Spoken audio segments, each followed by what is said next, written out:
It's impossible to consider the world of business immigration without considering the context in which it operates. So we'll start today's session by taking a look at the general picture, how migration has been increasing or decreasing over the past 12 months, and what control measures our current government is interested in implementing in relation to that. We'll then turn our attention to the specific changes that have applied throughout 2023, considering the different areas of business immigration and how those are differently affected depending on the measures that have been introduced. And finally, as I say, we'll take a look ahead at 2024.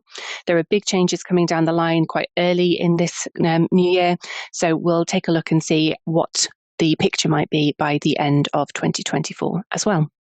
There were, all in all, 5 statements of changes to the immigration rules published during the last 12 months. That's a fairly average number, really, so pretty average activity when it comes to changes to the immigration rules. Now, some of those published statements of changes were relatively brief, and it's certainly true to say, I think, that there was not huge overhaul of whole areas of UK immigration practice, particularly business immigration practice throughout 2023. Certainly not the sort of seismic change that we experienced at the end of 2020 as Brexit started to take effect and the UK immigration policy adjusted to account for that.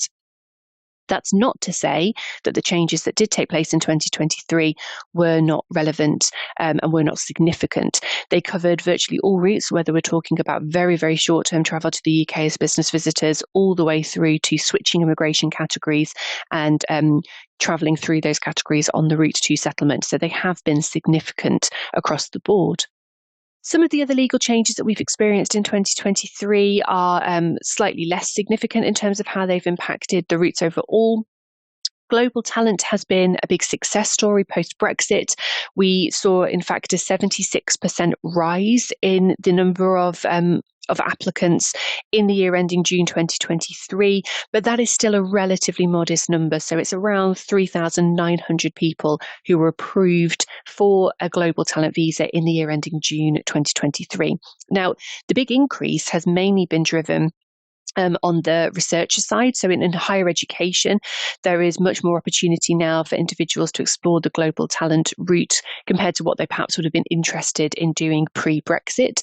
And it has been a very useful tool for a lot of sponsors and employers within the higher education sector to be able to still access that talent from the European Union with the end of free movement.